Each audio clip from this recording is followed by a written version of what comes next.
你终于醒了。我这是怎么回事啊？自从您在宴会上吃了那高氏做的菜，就变成这样了。潘太傅啊，到现在还没醒呢。传高氏，我要亲自问问他到底怎么回事。那高氏，说呀。在您昏迷的时候啊，六阿哥把他抱走了。抱走？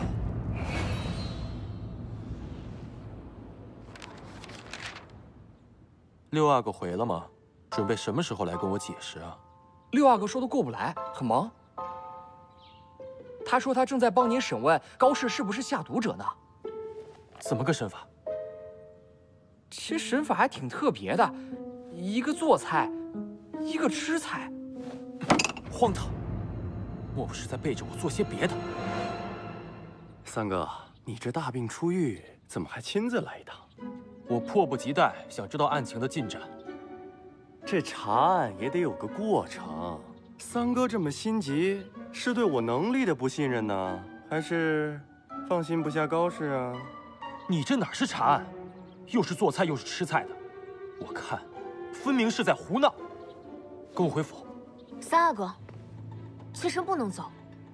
什么？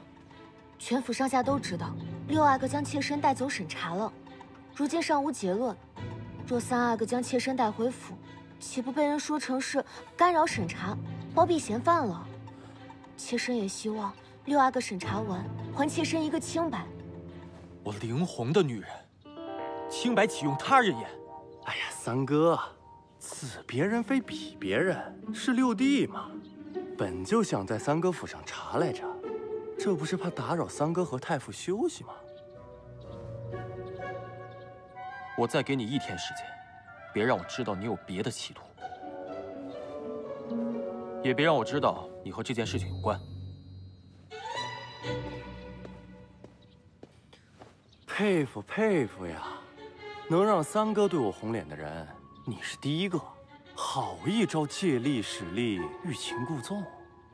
六阿哥所言，妾身甚是迷惑呢。就别装了吧。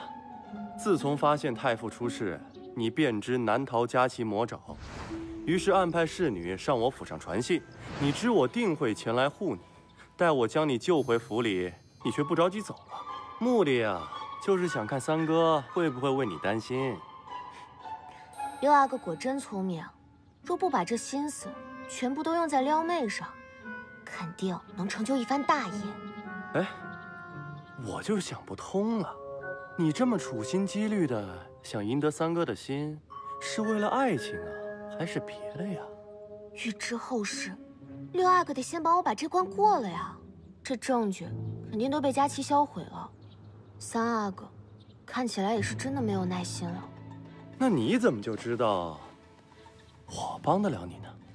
因为像您这样的风流阿哥，才能拿到我拿不到的消息啊。妹妹，这次你可要欠我一个大大的人情了。高氏，看你这毫无头绪的样子，六阿哥恐怕也不敢来了吧？哎呀，不过此刻你能向我下跪求饶，待会儿三阿哥来审，我也可以考虑替你求一下情。佳琪，你我无冤无仇，何苦步步相逼？我们就不能和平共处吗？和平共处？难道我要眼睁睁的见你分走三阿哥的心吗？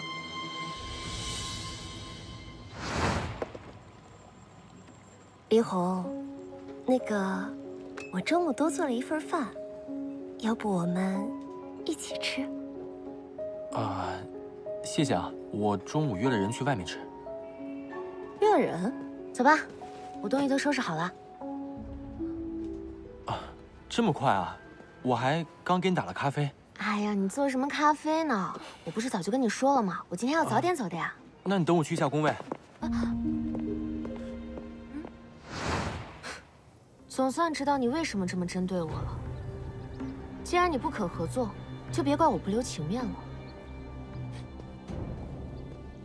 哼，六弟，说说吧，案件查得如何了？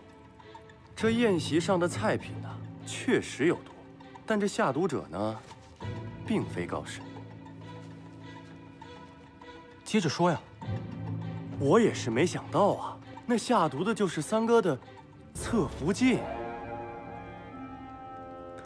六阿哥，你别血口喷人呐！当晚我也在府中设宴等太傅来着，可老先生迟迟未到，我担心呐，便去三哥府上一探究竟。不料三哥和太傅已经中毒倒下，而又撞见侧福晋在逼问高士，我就觉得事有蹊跷，就将这高士救走。后听高士说起，这侧福晋总是有意针对他，那这毒自然就是侧福晋下的了。好你个高士，趁着和六阿哥孤男寡女共处一府之际，你俩到底干了什么卿卿我我之事，竟让六阿哥如此维护你？侧福晋消息好生灵通啊！本王的确在府上跟人卿卿我我了，但这女子啊，并非嫂嫂，而是她。阿双。阿双可亲口告诉我，这侧福晋啊，在太傅的酒杯里下了50散。阿双根本不可能说这种话。六阿哥。凡事呢要讲究证据，不能因为你是阿哥的身份，就胡乱的污蔑我。哎，三哥要是不信的话，可以搜阿双的身啊，他可是奉侧福晋之命，一直把这50散带在身上呢。长乐，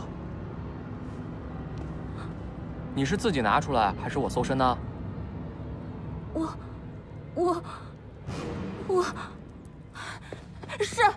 是我下的毒，可这都是侧福晋指使的，你胡说八道！冤枉三阿哥，是六阿哥，六阿哥和高氏他们联合起来陷害妾身啊！三阿哥，六弟，此事事关重大，阿双怎么会告诉你呢？这个嘛，这就是当日晚宴所有的餐具了。回六阿哥，侧福晋说，六阿哥如果还有什么需要的，吩咐奴婢都给您送过来。好，奴婢先告退了。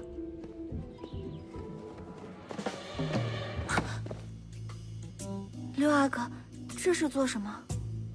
我在想啊，阿双生得如此貌美，做侍妾实在太可惜了。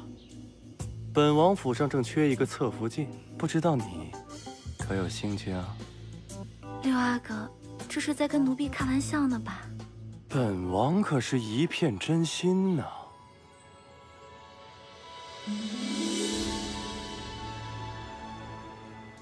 可惜啊，本王暗箭缠身，实在没有精力顾及这一些。若是有知情人提点一二啊，那就好了。这天也不早了，早点回去吧。那奴婢先行告退了。这侧福晋之事啊，过了这村儿可就没这地儿了。双儿，愿为六阿哥分忧。也是费了些精气神儿，才撬开阿双的嘴。即日起，撤除家世侧福晋封号，将这下毒的二人逐出王府。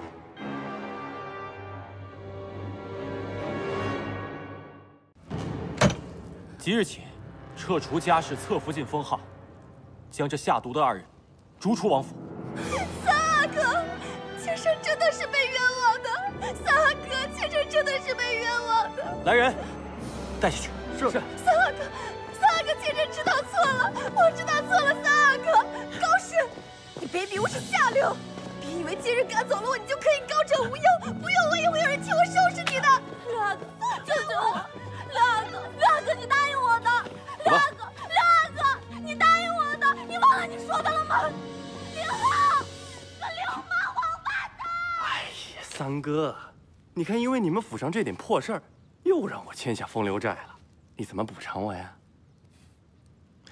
不如再让你嫂子到你府上做几天菜如何？不，我那是查案。这案都结了，你还在这儿，有事儿？告辞。女人呐，女人。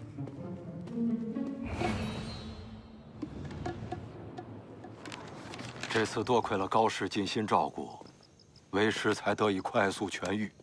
三阿哥，你可是差点冤枉了人家，可曾有所表示啊？哎，行了，别送了，赶快给人家道歉啊！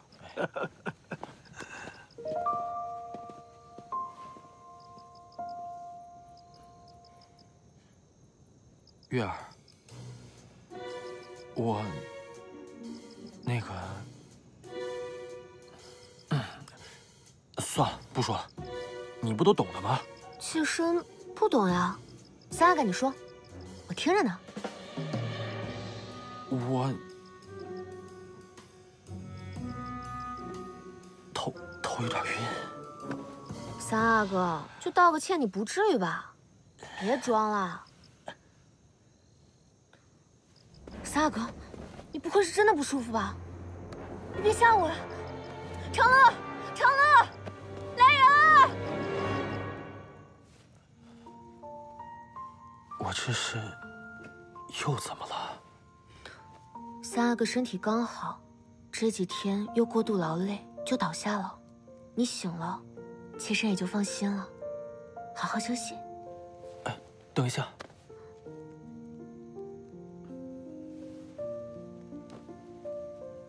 你为什么不早告诉我？你是被冤枉的。人家是侧福晋，我只是一个小小的侍妾，自然谁都可以踩喽。你找到了给恩师下药的人，有功。想要什么奖赏，尽管提。既然如此，那还不乘胜追击？三阿哥，这都是分内之事罢了。只不过妾身觉得，这府里是不是不能没有侧福晋啊？好，从明天开始，你就是新的侧福晋。三阿哥口说无凭，一觉醒来，怕是都忘了。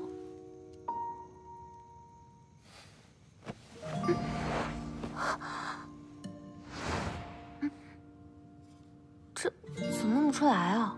我看看。这不可以吗？那你帮我喷。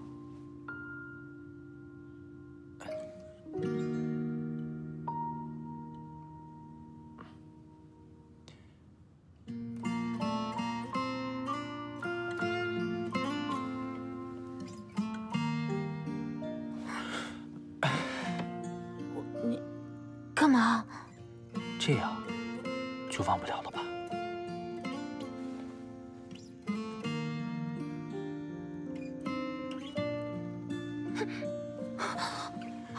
你这是耍流氓！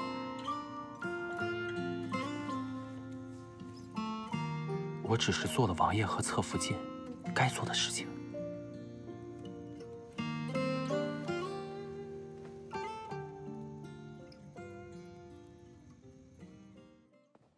小主，府里出事了，高世英破案有功，被升为侧福晋，还得了三阿哥的宠幸。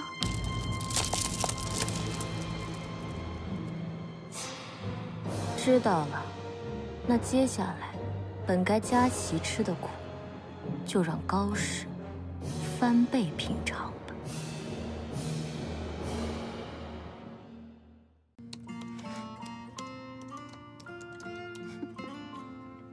我脸上有东西吗？你是不是经常帮女同事码字啊？对哦，我最近帮某位女同事的次数真是越来越多了。那，你自己来打吧。你这样，我怎么写稿啊？这样怎么不能写稿啊？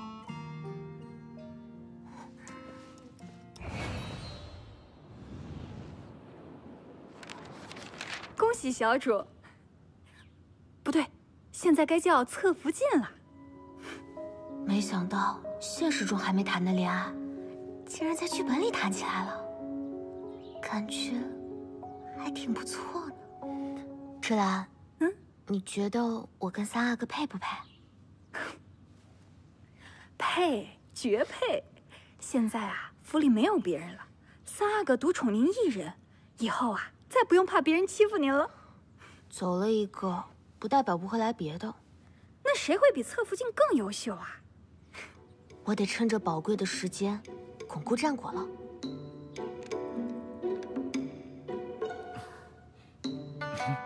侧福晋做的好吃，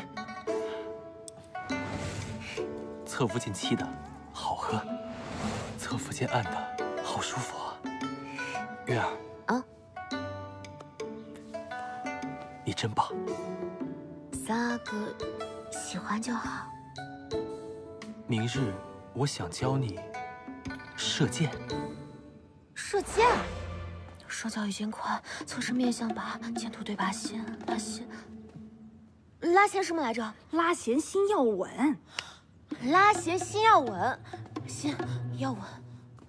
小主干嘛那么紧张？明日三阿哥肯定会好好教您的。我这不是怕学不好闹笑话吗？好不容易有跟三阿哥亲近的机会，我可不想出什么纰漏。依奴婢看啊，这明着是教您射箭，但其实吧，醉翁之意不在酒。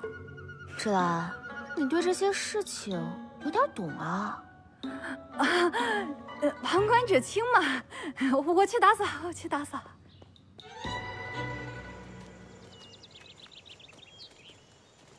射箭讲究双脚同肩宽，侧身面向靶，箭头直靶心，拉弦心要稳。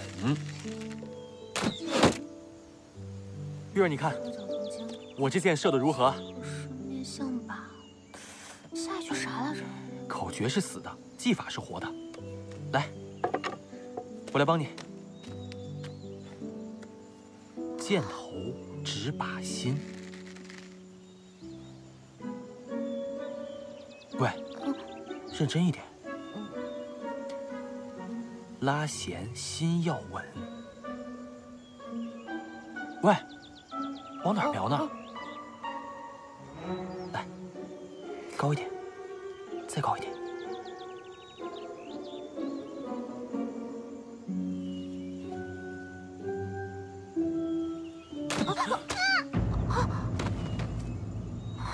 别怕，我去看看。对不起啊，你没事吧？婉柔，师兄，我好笨笨哦，会议记录都没记好。你可以帮帮我吗？好，我帮你看看。我让你帮他，让你帮他，让你帮他，让你帮他，让你帮他，让你帮他。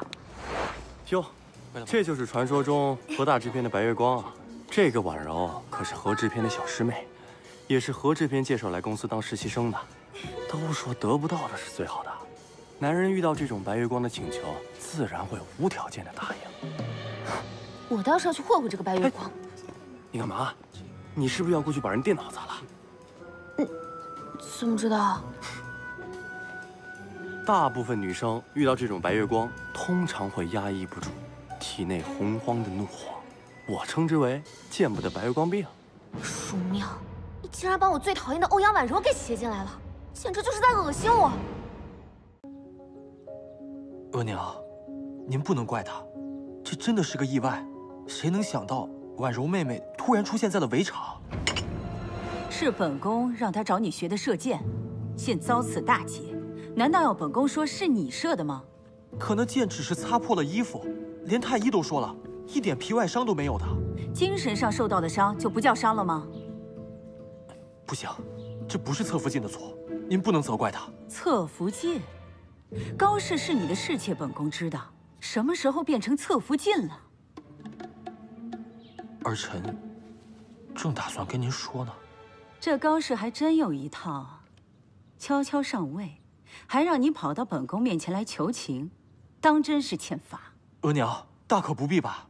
要本宫不跟他计较也行，那你就尽快教会婉柔射箭。不过，要是他再受半点委屈，可别怪本宫不讲道理。月儿，额娘蛮不讲理，让你受委屈了。这些书你只需抄个开头，剩下的我每日来帮你完成。三阿哥有这份心，妾身便满足了，一定会努力让德贵妃满意的。不过，这婉容妹妹，可是三阿哥旧识。其实我和她只有一面之缘。当时她摔伤跌坐在水塘边，她说好痛，我说不怕。她说谢谢，我说不用。她说我可以叫你一声哥哥吗？我说当然可以。她说哥哥以后会保护我们，我说哥哥永远都会保护你。三阿哥，就一面之缘，你就把对话记得这么清楚呀？清楚吗？就大概意思。所以他叫你哥哥，你说你会永远保护他的喽？小孩子嘛，瞎说说而已的。来，我先帮你抄起来。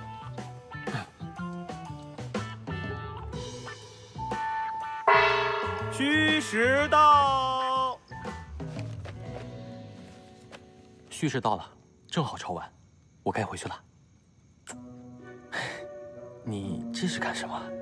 三阿哥都帮妾身抄完了，那妾身当然要表示感谢啊。那你这诚意不够啊。那样子是多虑了，不过就是一面之缘。如今我有如此大的先发优势，何惧之有？那妾身今天的诚意可是有点大哦。明天我真的得回去学习了，我走了。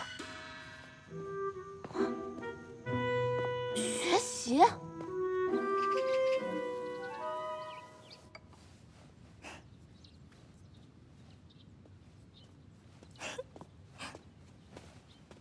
婉柔妹妹，哥哥，这是给你带的早饭，你趁热吃。看起来好好吃啊！哥哥，你可以陪我一起吃吗？我还有事呢。就一会儿，就一会儿嘛。那就下不为例。40到。三阿哥没来。 50到。三阿哥还没来。未时到。都几点了还不来？申时到。到底来不来啊？酉时到。三阿哥，你终于来了。快，带我帮你抄写起来。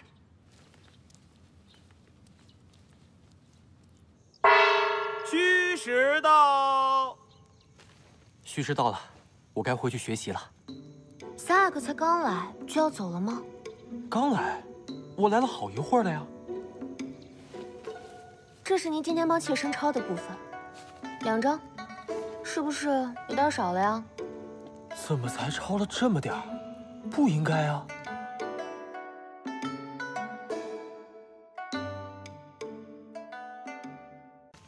这是您今天帮妾身抄的部分，2张，是不是有点少了呀？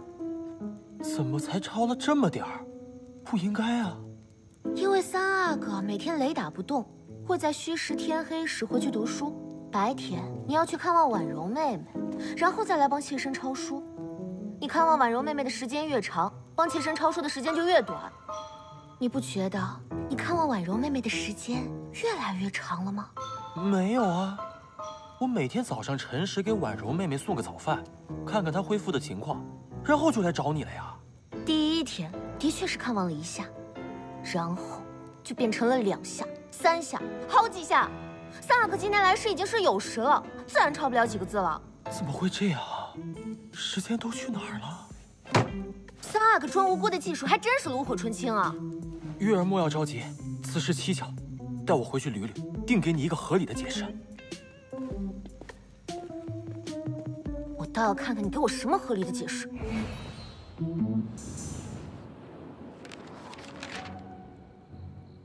长乐，侧福晋说我最近见婉柔的时间越来越长了，有这回事吗？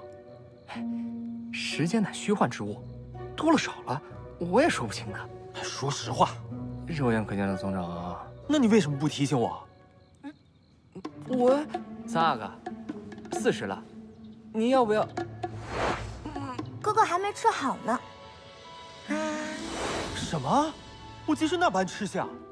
对啊，然后每天发吃的时间就会越来越长，像今天4个时辰了。你说的这些，我怎么一点记忆都没有？我是失忆了，还是有人给我下毒了？斗胆问叶一轩，这慕容婉柔，是不是王爷小时候就见过？啊，我和他只有一面之缘。当时他摔伤跌坐在水塘边，他说好痛，我说不怕，他说谢谢，我说不用，他说完了，您看看，这病得不轻啊！什么病？你在说什么？要是我没猜错的话，这应该就是癔症的一种。相思成魔，相思个头啊！我说了，只有一面之缘。当时他摔伤跌坐在水塘边，此种最为致命，一次播种便可生根发芽，跳过了成长的过程，再见亦是亭亭玉立。你会对他提出的条件无条件的答应，跟他在一起会忘却时间。你们在别人眼中亲密无间，可你却只觉得他只是普通朋友。你为何那么懂？我有个朋友，他之前就这样。你的那个朋友不会就是你吧？这怎么可能是我呢？赶紧说该怎么治。吴姐，只能接纳自己，然后交给时间。难怪月儿对我如此生气，原来真的是我有病在先。不过三阿哥也别太自责了，不妨先跟侧福晋坦诚说清楚，以免之后造成不必要的误会。有理，明早我就去跟月儿交代病情。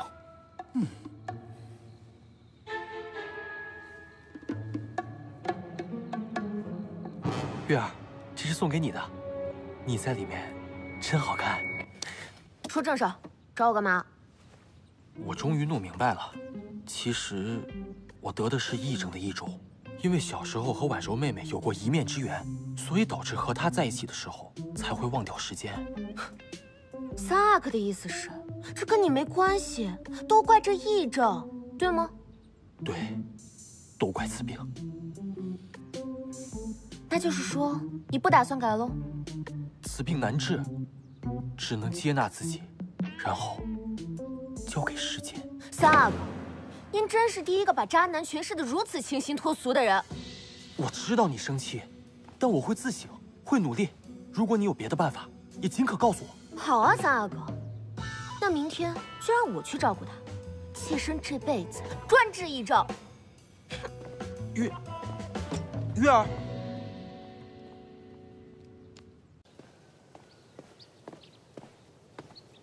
你们这是奉三阿哥之命，保护婉柔小主。保护？怎么没人保护我呢？你们敢拦我？小的不敢，只是三阿哥说了，闲杂人等一律不能见。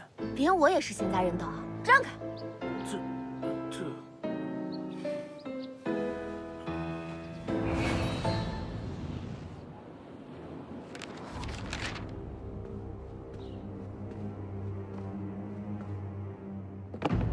哥哥今天怎么辰时才来？人家肚子都饿扁了。我每天早上辰时给婉柔妹妹送个早饭，辰时送个早饭，辰时送个早饭。原来平时辰时之前就来了。早啊，婉柔妹妹。温柔善良、可爱、美丽又冰雪聪明的婉柔小主，你没事吧？这些话都谁教你们的？原来是姐姐啊，吓我一跳。那没事了，你们先下去吧。是。姐姐，今天怎么是你来啊？不知姐姐要来，我都没准备。姐姐先坐，等这个针走到那儿的时候我就好了。这是什么？哥哥送给我的啦，也不是什么贵重物品啦。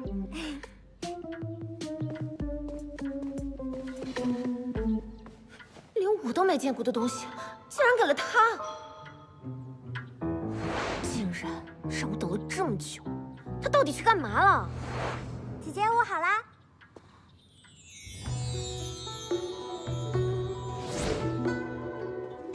姐姐，久等了呢。你让我等了这么久，竟然是去梳妆了？没有啦，只是去洗了把脸。姐姐给我带了什么好吃的呀？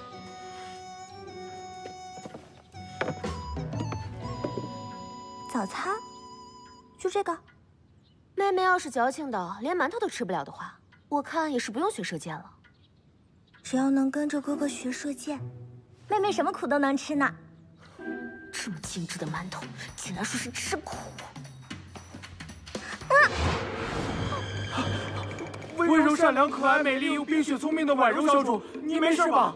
啊，没事没事，好久没吃了，都咬不动了。你们快下去吧。是。你赶紧吃，5分钟内吃不完你就别学了。果然没了哥哥，我连馒头都不会吃了，我好没用。你吃不吃？吃。我一定会学着坚强起来。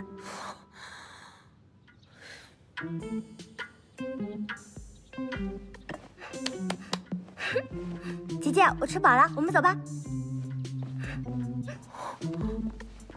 半个馒头吃了这么久，我受够了。哎呀！小主！温柔善良、可爱美丽又冰雪聪明的婉柔小主，你又怎么了？太阳好大，晒化了。姐姐，今天妹妹不能跟你去学射箭了，要不姐姐在屋里陪我玩吧？婉柔，你惹到我了。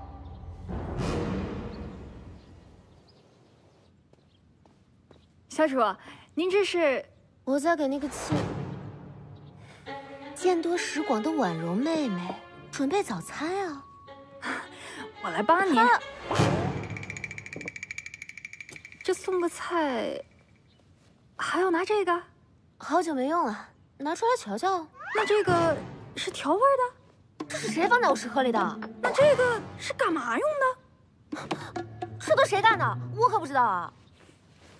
好了，小主，你要是想动手的话呢，就让奴婢去；你要是自己动手的话，岂不是让人落了把柄？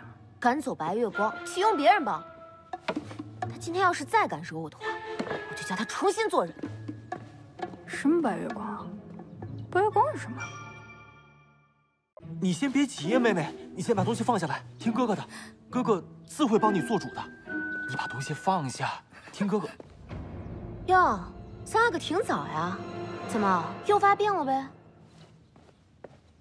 月儿，我知道我跟妹妹接触让你不高兴了，但错的是我，有什么你冲着我来，你伤害她干什么呀？我伤害她？3阿哥，你真是病得不轻啊！我脾气好，我懂事，我忍到现在，不代表我可以让别人随意污蔑。他说我伤害他的是吧？好呀，我现在就找他对质。月儿，你说我伤害你了吗？我知道姐姐不喜欢我，我离开便是。这些天打扰到哥哥姐姐了，我这就走。哎，妹妹，你等等。厉害啊，妹妹！我原本以为你只是心机罢了，没想到你不但心机还坏，竟然用自残来陷害我，你好生歹毒啊！够了，月儿。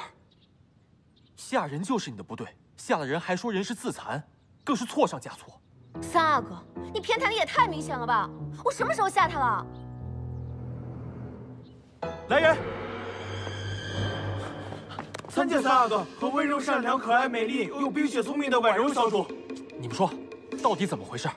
昨晚侧福剑来找婉柔小主，太晚了，侧福剑，要不明早再来。姐妹聊天你也要管？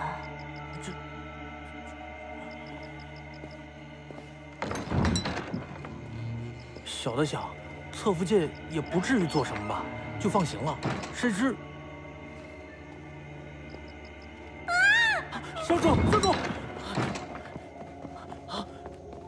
快去看看你们温柔善良、可爱美丽又冰雪聪明的婉柔小主吧，撞头了，哼！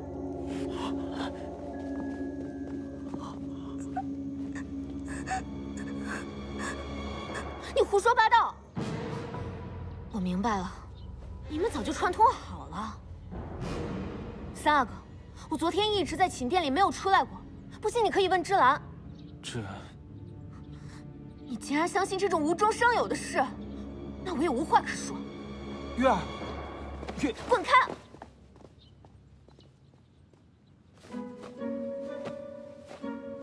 小主，你这是……这么拙劣的伪装和栽赃，三阿哥竟然真的以为是我伤害了他。这个府里已经黑白颠倒，没有王法了。再不走，气死的就是我自己。小主，您真的不记得昨晚发生了什么吗？你什么意思啊？昨晚我正在给您铺床，突然……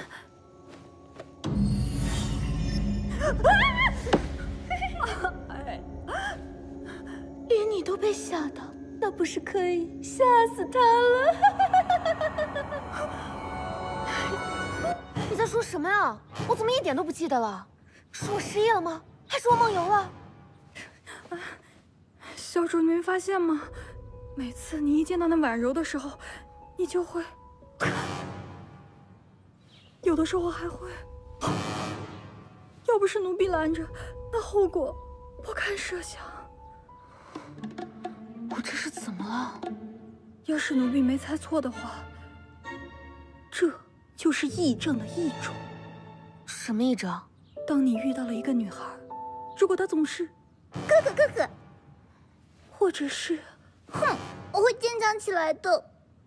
你就会情不自禁的想要伤害她。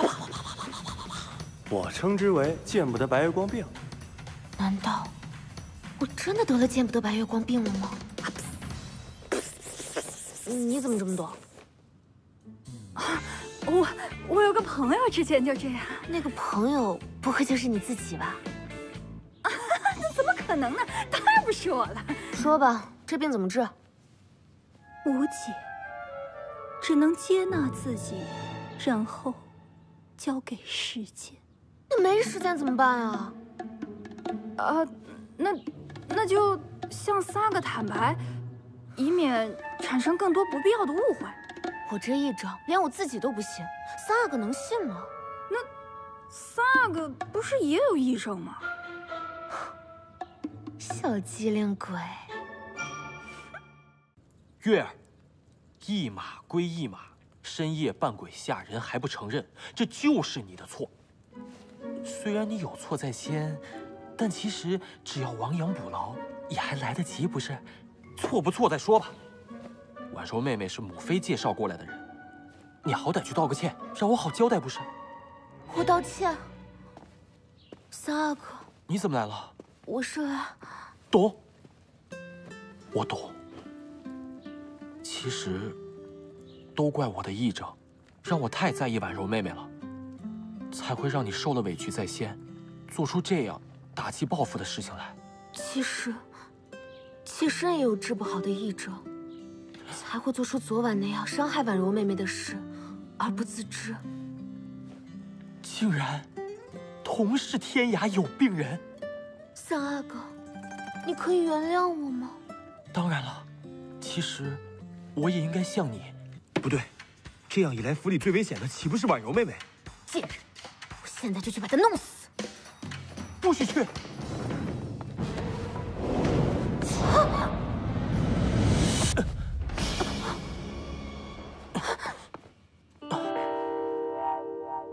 对不起，我刚才好像又犯病了。我也犯病了。那我们又是怎么突然清醒过来的？难道……原来，爱才是唯一的解药。三阿哥，赶时间吗？我们治个病。必须好好治治。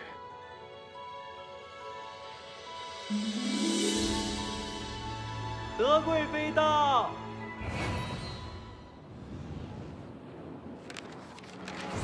你就是深夜伤害婉柔的高士。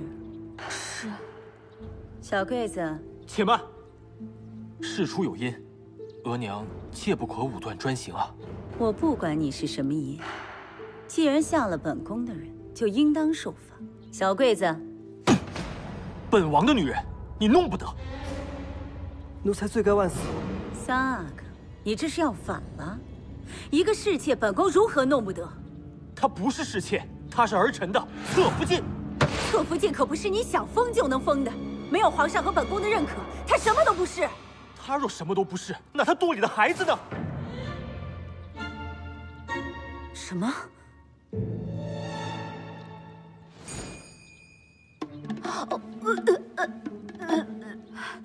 此话当真？她肚里有儿臣的骨肉，还当不得个侧福晋？难怪嘛，难怪会做出深夜伤害别人的事情。本宫怀着灵红的时候，也伤害了不少人呢。哎，还跪着干嘛？自坐。是。这脸变得也太快了吧！额娘，这还有一事。这婉柔妹妹若是一直常住府上，怕是不利于侧福晋养胎，不知可否？你老不接触女人，所以本宫才想着把你从小心心念念的婉柔妹妹介绍给你，好让本宫早日抱孙子呀。从小念念不忘，抱孙子，那都过去了。既然侧福晋有了身孕，那婉柔的事就随缘吧。你喜欢呢就去追，不喜欢呢就尽快教会他射箭，好让本宫面子上过得去才是。儿臣明白。小桂子，以后每月啊给侧福晋送些好的。是。谢谢娘娘。你好好养胎，可别过几日告诉本宫滑胎了。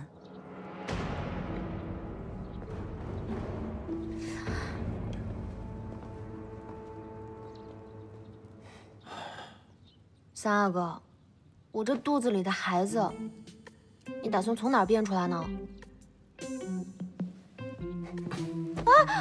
你干嘛？还不抓紧时间去变一变？我不是这个意思，你放开我！